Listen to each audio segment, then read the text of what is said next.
Hello friends. साल 1932 America में सोचिए, एक सरकार अपने ही नागरिकों को 40 साल तक एक ऐसी बीमारी से मरते हुए देखती रही जिसका इलाज मौजूद था।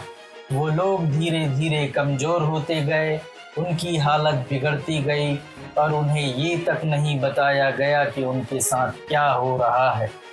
उन्हें बचाया जा सकता था, लेकिन उन्हें बचाया ही नहीं गया। बस उन्हें इलाज करने का दिखावा किया गया, उन्हें ऐसे ही मरने छोड़ दिया गया। अब ऐसा करने की कोई ना कोई वजह भी होगी। हाँ, इसका कारण था इस बीमारी को जानना, समझना कि अगर इसका इलाज ना किया जाए तो क्या परेशानियाँ आती है, मरीज कब तक जिंदा रहता है। कुल मिलाकर इसका उद्देश्य था कि इस बीमारी के असर की स्टडी करना। कब तक करना? जब तक मौत ना आ जाए। यह कोई फिल्म नहीं है। हमने कई फिल्मों में ऐसा कुछ होते देखा, पर यहाँ कोई फिल्म नहीं है, ना ही यह कोई अफवाह है। यह स्टडी उस समय के अमेरिकी समाज में मौजूद नस्लवादी सोच को दर्शाता है। यह इतिहास है, एक काला इतिहास जिसको जानना हमारे लिए बहुत ज़रूरी है। यही वजह है कि आज भी जब कोविड-19 जैसी बीमारियों की वैक्सीन आती है तो लोग सरकारों को शक की निगाह से देखते हैं। मैकॉन काउंटी अमेरिका का एक छोटा सा इलाका। यहाँ रहने वाले ज़्यादातर लोग गरीब थे, अशिक्षित थे और अफ्रीकी अमेरिकी थी। जिंदगी पहले से ही मुश्किल थी। इलाज जैसी चीज़ें उनके लिए किसी सपने से कम नहीं थी। तभी सरकार उनके पास एक प्रस्ताव लेकर आई। मुफ्त इलाज, मुफ्त जांच, मुफ्त खाना और मरने के बाद दफनाने का खर्च अलग। उनके लिए यह एक मौका था। पहली बार किसी ने उनका हाल पूछा था। सैकड़ों लोग मान गए, उम्मीद के साथ, भरोसे के साथ। उन्हें लगा अब सब ठीक हो जाएगा, लेकिन उन्हें नहीं पता था कि वे इलाज के लिए नहीं आए हैं, वे आए हैं एक एक्सपेरिमेंट के लिए। उस समय एक बीमारी तेजी से फैल रही थी, सिफिलिस। यह सिर्फ एक साधारण बीमारी नहीं थी, यह शरीर को धीरे धीरे अंदर से ख़त्म कर देती थी। शुरुआत में इसके लक्षण मामूली लगते थे, छोटा घाव, हल्का बुखार, लेकिन असली खतरा चुपचाप बढ़ता रहता था। समय के साथ यह बीमारी शरीर को अंदर से खोखला कर देती थी, दिमाग को नुकसान पहुंचाती थी, याददाश्त और सोचने समझने की क्षमता तक को खत्म कर देती थी। दिल, नसों और हड्डियों को धीरे धीरे नष्ट कर देती थी और आखिर में एक दर्दनाक मौत दे देती थी। उस समय यह भी माना जाता था कि सिफिलिस के प्रभाव नस्ल के आधार पर अलग अलग होते हैं। डॉक्टरों का विश्वास था कि अफ्रीकी अमेरिकियों में यह बीमारी कार्डियोवैस्कुलर सिस्टम पर अधिक प्रभाव डालती है, जबकि सेंट्रल नर्वस सिस्टम पर कम। सबसे डरावनी बात ये थी कि कई बार मरीज को सालों साल तक पता ही नहीं चलता था कि उसके अंदर क्या चल रहा है। उस दौर में इसका इलाज या तो अधूरा था या इतना खतरनाक कि लोग उससे भी डरते थे। यही वजह थी कि कुछ डॉक्टरों के मन में एक खतरनाक एक्सपेरिमेंट करने की जिज्ञासा पैदा हुई। अगर इस बीमारी का इलाज ही ना किया जाए तो यह इंसान के शरीर को अंत तक कैसे तबाह करती है, ये बड़ा सवाल था। यह सवाल सिर्फ एक सोच नहीं थी, यह एक एक्सपेरिमेंट की शुरुआत थी। और यहीं से जन्म हुआ एक एक्सपेरिमेंट का जिसका नाम है टस्केगी सिफिलिस स्टडी। इस स्टडी में 600 नीग्रो यानी अश्वेत मेल पुरुषों को शामिल किया गया था। 399 पहले से ही सिफिलिस से संक्रमित थे और 201 पूरी तरह से स्वस्थ थे। उन्हें तुलना के लिए रखा गया था। कौन थे ये लोग? ये लोग गरीब थे, किसान थे, मजदूर थे और ज़्यादातर अनपढ़ लोग थे। ऐसे लोग जिन्हें मेडिकल ज्ञान नहीं था और जिनके लिए डॉक्टर का मतलब होता था बिना सवाल किए भरोसा करना। इस स्टडी की खास बात ये थी कि किसी भी व्यक्ति को उसकी असली बीमारी के बारे में बताया ही नहीं गया था। उन्हें बस एक ही बात बताई गई थी आपको बैड ब्लड है। बैड ब्लड एक ऐसा शब्द जो उस समय कई बीमारियों के लिए इस्तेमाल होता था। थकान, खून की कमी या कोई भी अंदरूनी समस्या, यानी सच को एक आसान झूठ के पीछे छुपा दिया गया। किसी ने सवाल नहीं किया क्योंकि सामने सफ़ेद कोट पहने सरकारी डॉक्टर खड़े थे, और जब भरोसा अंधा हो जाए तो सच सबसे पहले मरता है। सबसे बड़ा झूठ, बिना सहमति इन लोगों से कभी नहीं पूछा गया, क्या आप इस प्रयोग का हिस्सा बनना चाहते हैं? क्या आपको पता है कि आपको सिफिलिस है? क्या आप इसका इलाज कराना चाहते हैं? जवाब हमेशा एक ही था, नहीं।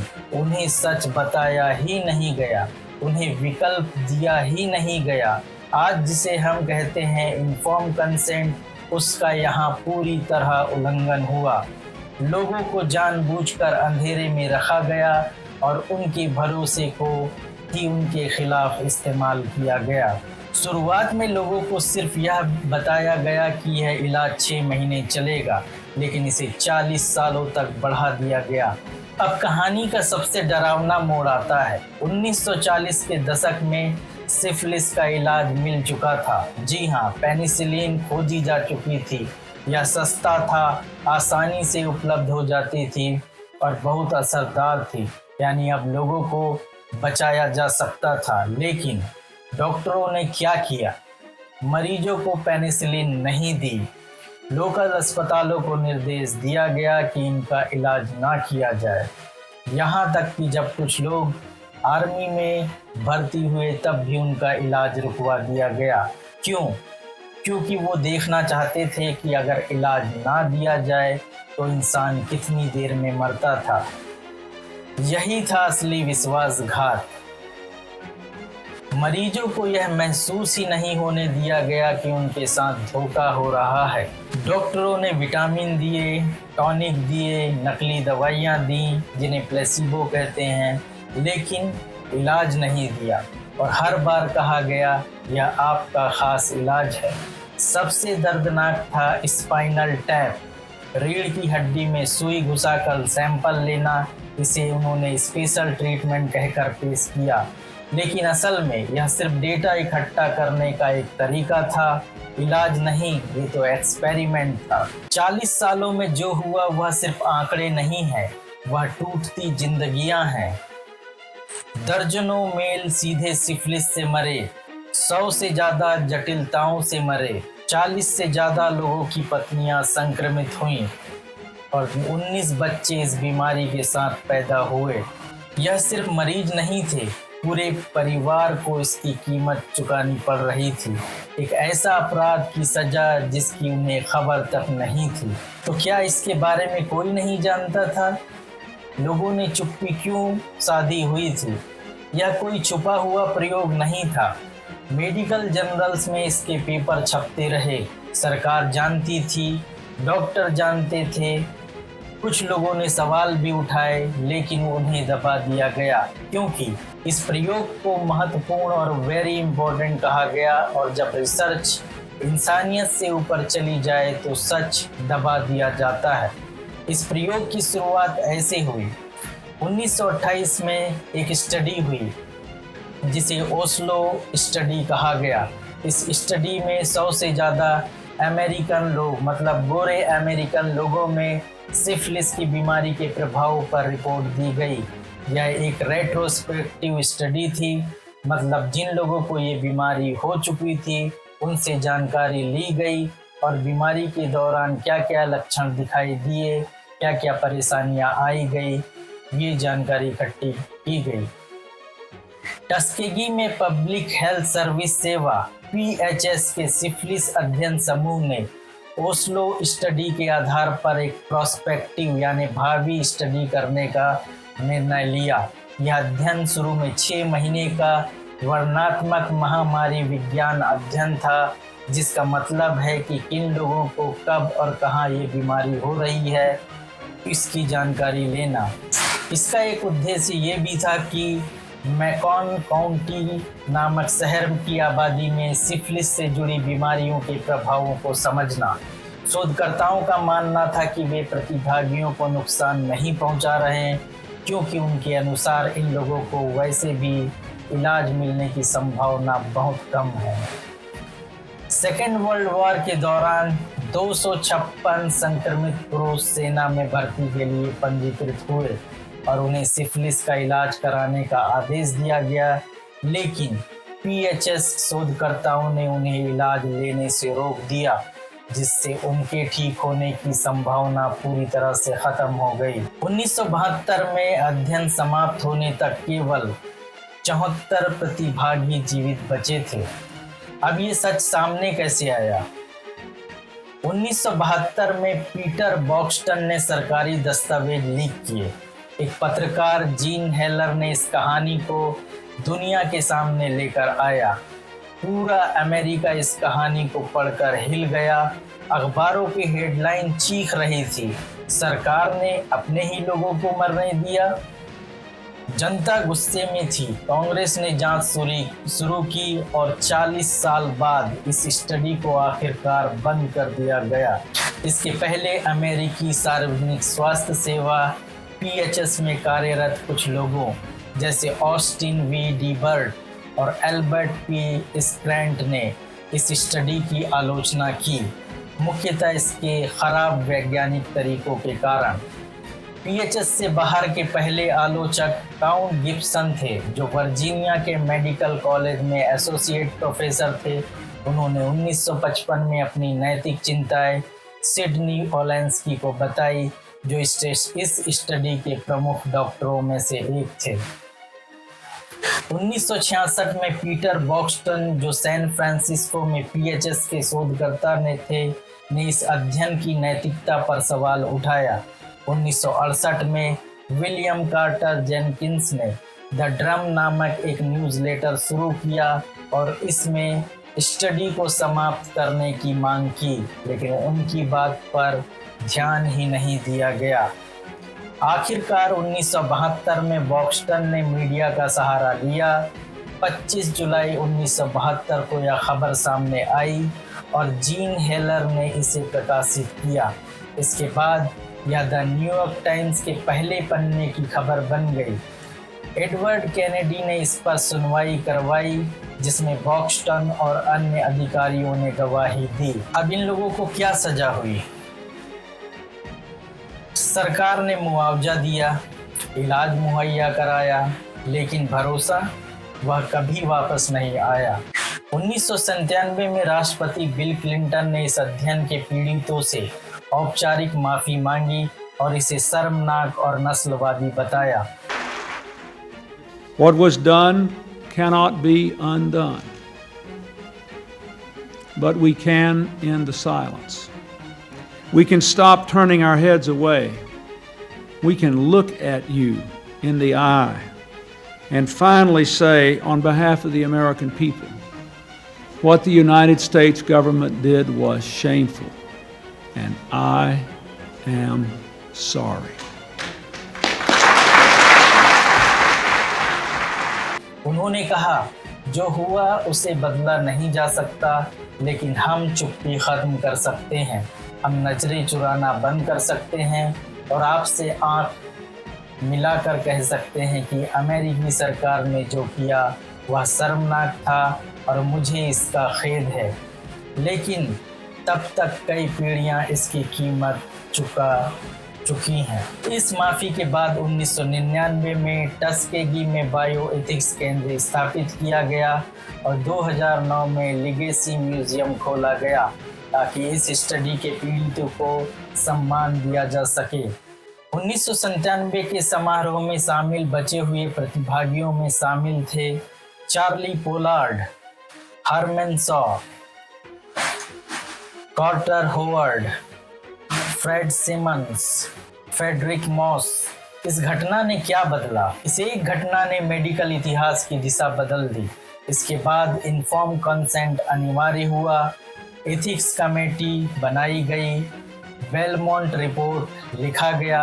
अब कोई भी मेडिकल ट्रायल इन नियमों के बिना संभव नहीं है। इस स्टडी का समाज पर क्या प्रभाव पड़ा? आज भी इस घटना की गूंज सुनाई देती है।